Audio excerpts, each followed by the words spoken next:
بسم اللہ الرحمن الرحیم. ڈیئر اسٹوڈنٹس، السلام علیکم.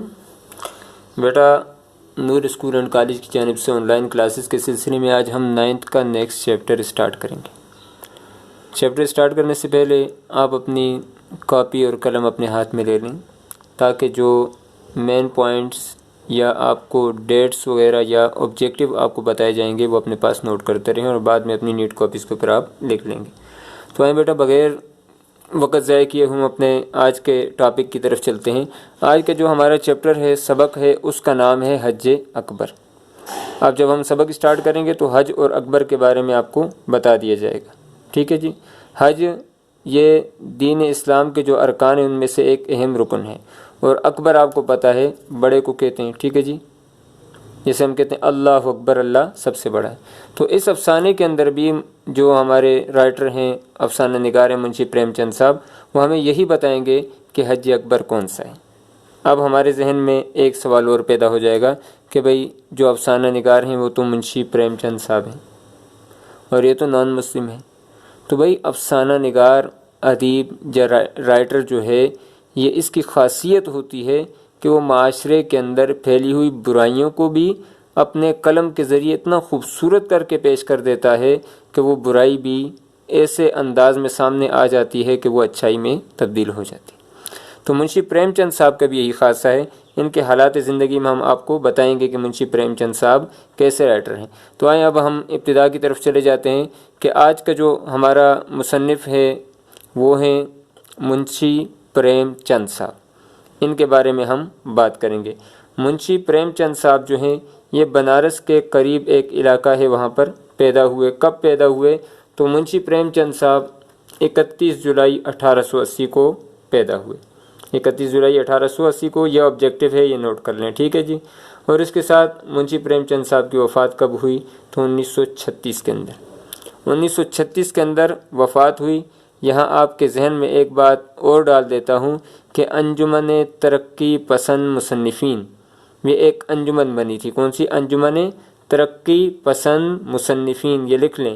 یہ بنی تھی 1936 میں، اور اس کی پہلے جلسے کی صدارت بھی منشی پریم چند صاحب نے کی تھی، اور ان کے ساتھ اس وقت مولوی عبدالحق جیسے عظیم مفکر اور عظیم مدبر اور اردو کے لیے اپنی ساری زندگی وقف کرنے والی شخصیت بھی موجود تھی. تو منشی پریم چند صاحب کے بارے میں ہم نے آپ کو بتا دیا کہ کب پیدا ہوئے اور ان کا انتقال کب ہوا. اس کے بعد یہ بھی آپ کو بتا دیتے ہیں کہ منشی پریم چند صاحب بہت بڑے افسانہ نگار ہیں، بہت بڑے افسانہ نگار. ان کے بارے میں یہ کہا جاتا ہے کہ ابتدائی جو افسانہ نگار ہیں ان میں منشی پریم چند صاحب کا نام آتا ہے، سجاد حیدر یلدرم اور ان کا نام. ٹھیک ہے جی. اور راشد الخیری نام کا ایک افسانہ نگار ہے، ان کا نام بھی آتا ہے. تو یہ بات ذہن میں رکھیں کہ ابتدائی افسانہ نگار کون ہیں، تو ان میں ان کا نام آتا ہے. اب یہ بات الگ کہ کچھ کہتے ہیں کہ سجاد حیدر یلدرم یا جو بھی، وہ میری اس ویڈیو میں آپ ڈیٹیل میں دیکھ سکتے ہیں جسے میں نے بتایا ہے کہ پہلے افسانہ نگار یا ابتدائی افسانہ نگار کون کون لوگ ہیں. اب ان کا جو پہلا افسانہ تھا وہ تھا دنیا کا انمول رتن. دنیا کا انمول رتن. اب دنیا کی انمول اور قیمتی چیز کیا ہے؟ اس افسانے کے اندر منشی پریم چند صاحب نے بتایا ہے کہ انسان کے جسم سے نکلنے والا لہو کا وہ آخری قطرہ جو انسان کی سانس کے ساتھ نکلتا ہے وہی قیمتی رتن ہے. یعنی دنیا کی سب سے قیمتی چیز وہی ہے. مراد یہ ہے کہ جب تک انسان کے اندر آخری خون کا قطرہ موجود ہے اسے ہمت نہیں ہارنی چاہیے. وہی انمول رتن ہے. اسے اگر آپ بچا کر رکھیں گے آپ دوبارہ زندگی کی طرف، زندگی کی روشنیوں کی طرف، زندگی کی رعنائیوں کی طرف، خوشیوں کی طرف دوبارہ لوٹ سکتے ہیں. یہی اس افسانہ نگار ہمارے منشی پریم چند صاحب کا خاصہ ہے. اور اب یہاں پر ایک اور بات آپ کو بتا دیں کہ منشی پریم چند ان کا قلمی نام ہے جس کو آپ تخلص کہتے ہیں. ان کا اصل نام دھمپت رائے ہے. دھمپت رائے ہے. ٹھیک ہے جی.